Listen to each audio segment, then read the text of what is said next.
The sphere has an infinite radius and is concentric with the Earth. They gave this sphere a name, celestial sphere, and we still call it that today. From Earth, it appears to move from east to west, one complete rotation every 24 hours.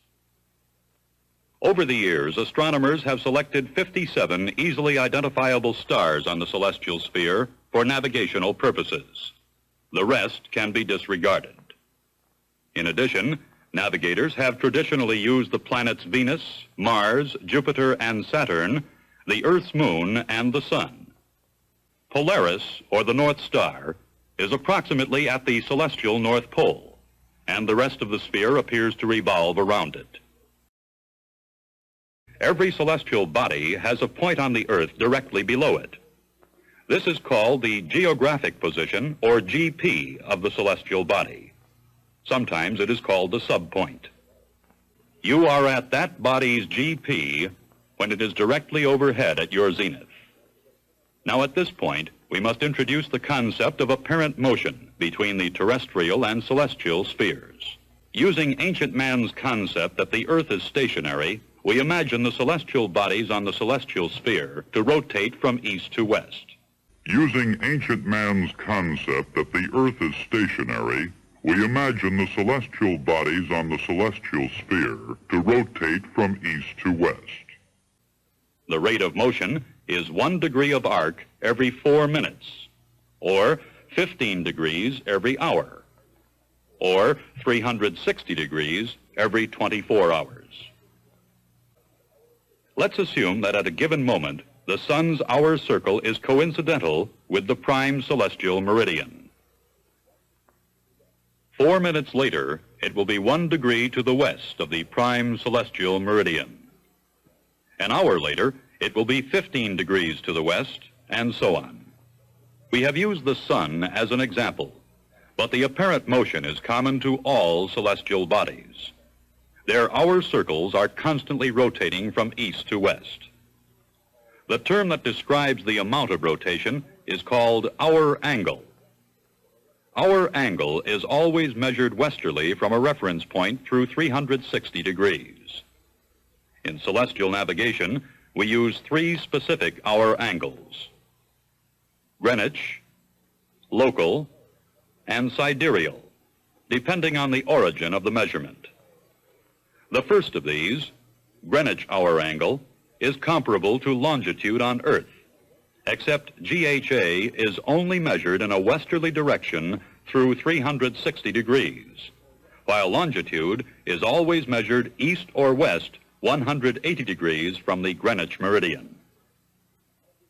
Using the sun as an example, we may measure its Greenwich hour angle at any given moment from the prime celestial meridian westerly to the hour circle of the sun. This angle is referred to as GHA sun. The second of the 3 hour angles, local hour angle, is measured from the observer's celestial meridian westerly to the hour circle of the celestial body. If the observer is at 90 degrees west and the GHA of the sun is 120 degrees, then LHA sun is 30 degrees. The LHA of other bodies observed for celestial navigation may be computed: the moon, Venus, Jupiter, Mars, Saturn.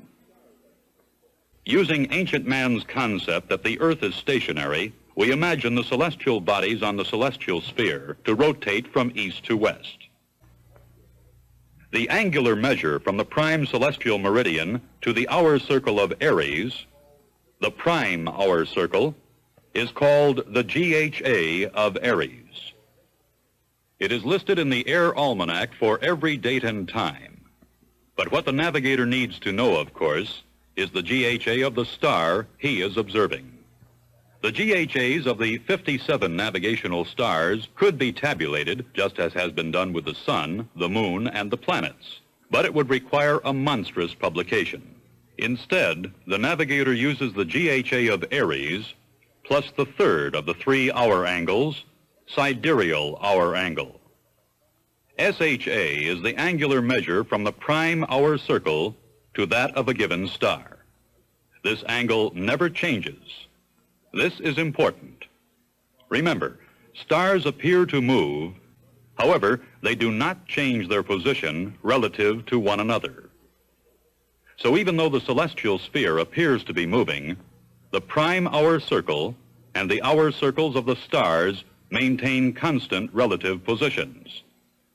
So the sidereal hour angles, as well as the declinations of the various stars, are considered fixed.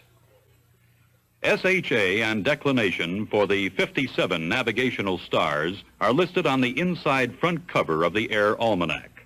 The navigator can determine the GHA for any navigational star merely by adding its fixed SHA to the GHA of Aries for the time desired. Now let's sum up. When you determine a celestial body's GHA and declination, you know its geographic position or subpoint on Earth. Then, when you actually take a measurement that indicates your range from the celestial body's geographic position or subpoint, you can determine a line of position on the Earth's surface. To determine this line of position, we will utilize the horizon system, which will be demonstrated in Part 2 of this series.